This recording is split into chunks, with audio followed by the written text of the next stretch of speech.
Hello, and welcome. Welcome to the Fit Over 40 Challenge Show, the #1 health and fitness show for those of us in the club. Yes, that's right, the 40 and Over Club. My name is Coach Dave, and I am going to be your coach today. And I'm super excited to bring you this next episode. And in the episode, the title is going to be I Eat Well and Exercise, but I'm not seeing results. Okay? But before we get into that, I wanted to go ahead and just tell you briefly about an exciting announcement that I have. Some of you who have been following me on Facebook might already know this, but about, a week ago on the 18th of January, I released my book, Fit Over 40 Challenge. So it goes along with this podcast. And it's right now currently a Kindle book. It's going to be in paperback and hardback here, hopefully by the end of this week. We'll have it available. So I'm super excited about that. I've been getting some really great positive feedback and some reviews and really excited about it.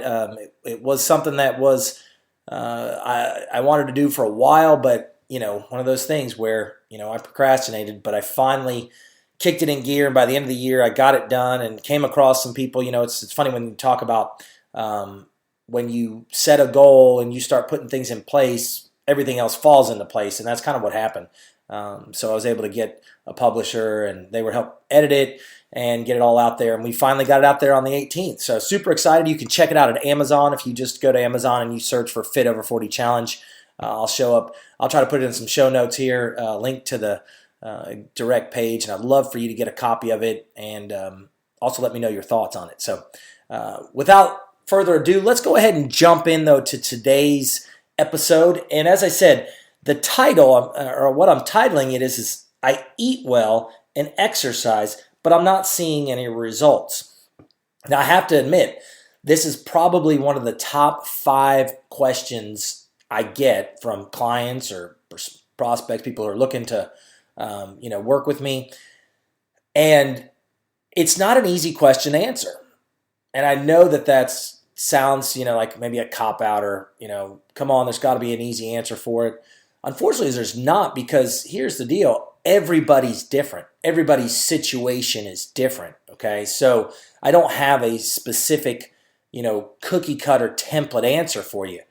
And let me just say that I'm not immune to this question myself. I've been on both sides of the spectrum here, meaning when I was younger and I was playing football, I was told I had to gain weight. I had to get bigger. I had to, put on more muscle. And man, I did everything I could, and I couldn't gain weight. Finally, I turned 18. I hit a growth spurt, and bam, I sprouted up, and people thought I was on steroids, but I wasn't. I had hit a growth spurt later than, most kids or whatever. Anyway, so I was on that side of it. As I got older, I became on the other side of it, because I'd sit there and I'm like, man, I'm doing everything and I'm not seeing any results. And it's silly, because I'm supposed to be the professional and expert here. And so here's the deal, okay? And I came up with 5 different reasons or why and what to do about it. And there's probably more, but those are the 5 that I'm going to start with, okay? So the first thing is you're measuring the wrong thing. Now, I know that the scale is probably the most common and the most easiest way to do the measurement. If you recall a presentation I did about goal setting and coming up with SMART goals, one of the things is, in the M, it's measurable, and you want to measure it. And that's the easiest way for us to do it, is for us to jump on the scale week in and week out and see, has it moved? But here's the problem. Scale weight fluctuates. Scale weight combines lots of different things. Okay, it could be you're retaining more water, you've got higher bone density, you've got more muscle mass. Depending on the day of the week or the time of the day, those different things really do matter when it comes to scale weight. But let's face it, it ain't going away. People are still going to use it. Okay. However, if you really want to measure the right way or have a right, proper way to gauge whether or not you're getting results, is I recommend you get your body fat done. Okay, you can get it done by skin fold calipers, or you can do what they call a DEXA scan, and they basically find out your lean body mass, okay, your bone density, your fat mass, your visceral fat, all that stuff. And you take that number, and then every so many months, whether it be 3 to 6 months, reevaluate and reassess.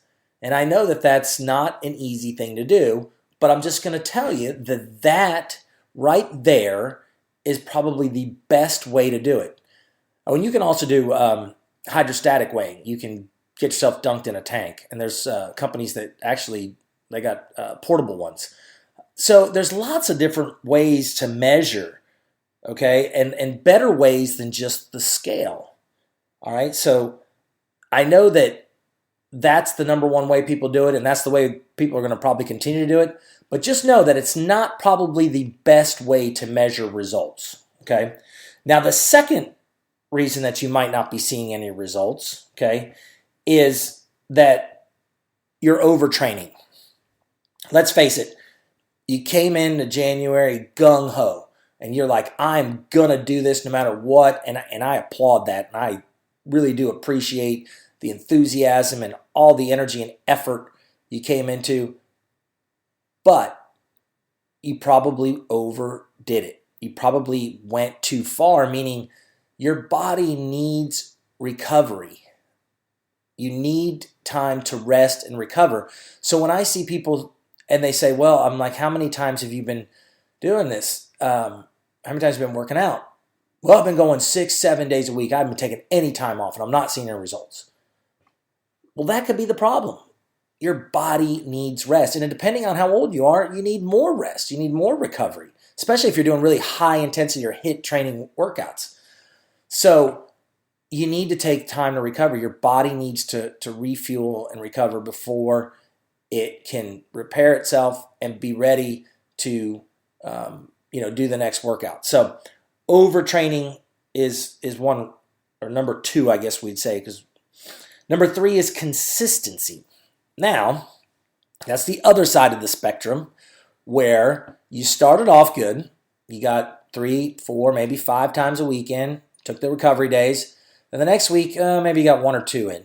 Following week, you only got 1, and now you only got none because you just had a busy week.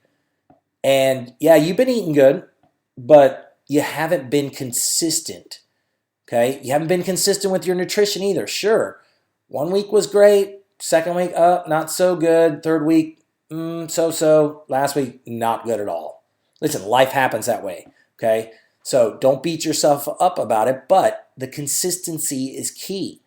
Long-term results, you need to be consistent. That's why we say if you want fat loss or you want weight loss, you want faster results, 3 to 5 times a week is what we recommend, all right? So the fourth thing, we're going to get down to nutrition. And I know that you've heard this before, and it's true. Your nutrition is probably about 90% of the whole equation, okay? Because if you're not eating right, you're not eating the right calories, you're not getting enough calories in, it's going to play a big factor. And notice how I know that in the statement it says, I've been eating well, okay? And I haven't seen results. And I honestly believe that you were trying to eat well and you're trying to do your best to eat right. But if you were to write down and do a brief food journal, and here's a little homework assignment or goal you can do, is do a 3-day food journal. Write down everything you're eating, what time of day you're eating, how many calories you're eating. And again, writing it down is dating us, right? Because that's what we used to do. Now you've got apps. I mean, you can scan labels and get all the calories and the nutrients and stuff like that. And figure out how many calories you're taking in a day. Okay? I know a lot of people, their big thing is that, man, I'm only taking in 1,200 calories. I know. I've tracked it. I'm only taking 1,200. Well, here's the other part to that. You're not taking in enough calories if you are doing high intensity interval training, or you're doing hard intensity, lifting, or whatever it is that you're doing. You've got to take in the calories. Muscle is a living tissue. And if you don't feed it, you're not going to be able to build it. You're not going to be able to repair it. And you want more lean mass. You want to burn body fat, and you want more lean mass. Okay? That is really key there. You've got to know how many calories you're taking in. And then the other thing is that some people are taking in, again, more calories than they're burning. They're eating well. And I've heard some people talk about, they've had some clients where they'll have them do this 3-day food tracker, and everything on there is great. I mean, it really is. Avocados, all the good fats, and that's what they'll tell them. They'll say, but coach, I'm eating all the good fats. Unfortunately, they're still eating fat, and they're eating more than they should be eating. Okay, so there's still that play to it. That's the simplicity. You want to be able to burn more than you're taking in, right?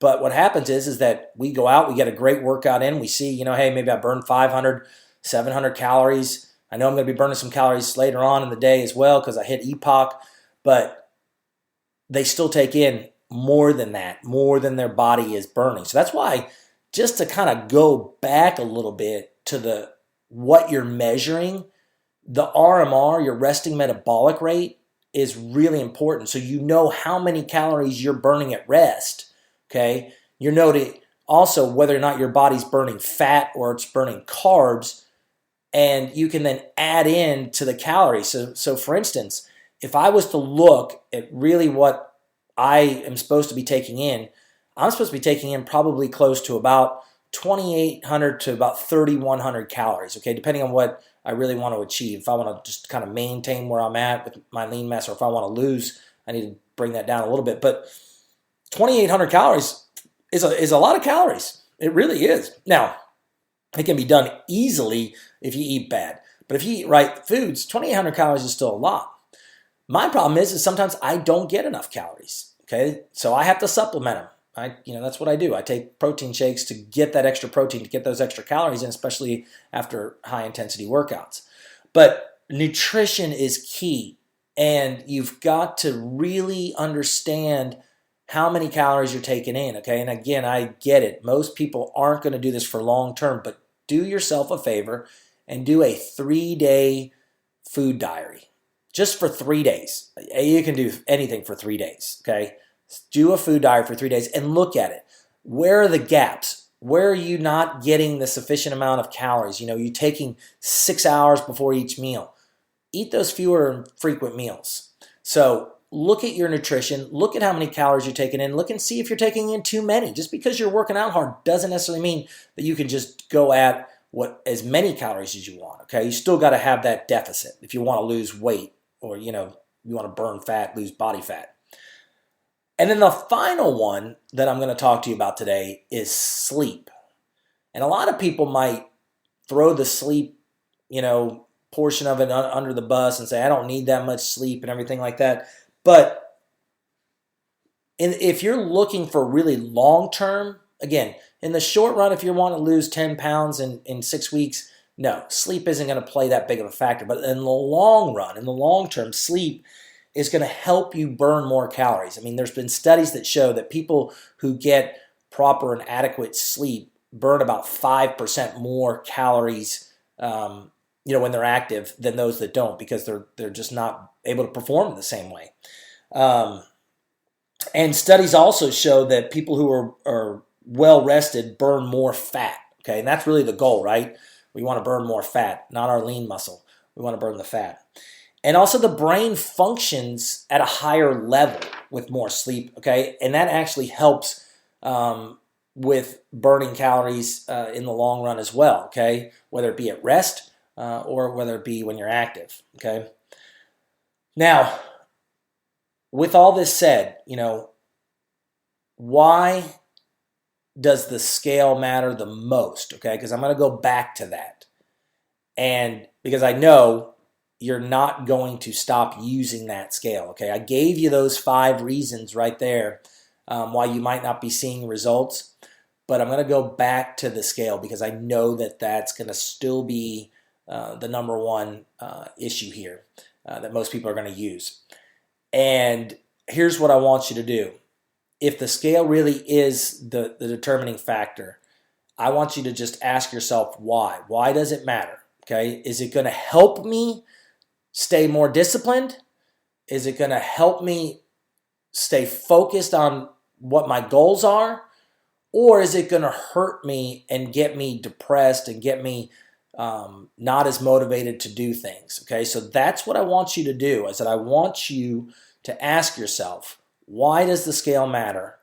And when you answer that question, if it's a positive answer, then I'm going to say go ahead and use that as a way to measure your results. If it doesn't, go to those alternative methods of getting your body fat done, okay? Getting measurements done. I'm not so much into measurements as much as because if you're gaining lean mass, your arms are going to get bigger. So sometimes females, I know you don't like that, but find another alternative way. Maybe it's, hey, I feel better. I feel more energetic. I know that I'm getting more sleep. My stress levels are down, okay? Those are the other kind of results that you should be thinking about, not always the scale weight. I get it that that's a big thing. I want to lose weight. But how do you feel? Do you feel more confident? Do you feel more energetic? Use those things to keep you moving because listen, it's a marathon, not a sprint. I want you to begin with the end in mind. I talk about that in my book. Begin with the end in mind. Where do you want to be when you're 60, 70, 80 years old? I mean, listen, I'm looking at the Bushes, and although they've been having some serious health issues, they're in great shape for their ages, and because they've been healthy all their life, they've been pretty active up until several years ago. And I'm talking about the older Bushes.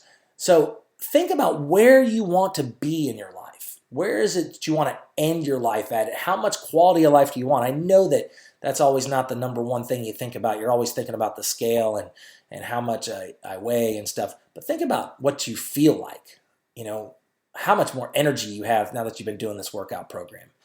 And here's the other thing. If you're having problems and you need some help, that's what I'm here for. I want you to send me an email at dave@davemcgarry.com and say, I'm looking for your help in the subject line, and I'll reach back out to you and see what we can do. We'll get on a call, and I'll just briefly find out what I can do and help you. So I want you to do that. Think about some other ways to evaluate your progress, and don't rely so much on the scale, but if you do, think about why I'm doing it. Why does the scale matter? And so with that, I'm going to go ahead and wrap it up. I really do appreciate it. Again, if you really find these podcasts, these episodes helpful, do me a favor, and just when you're on iTunes, leave me a quick review. That really helps. It helps get the message out there.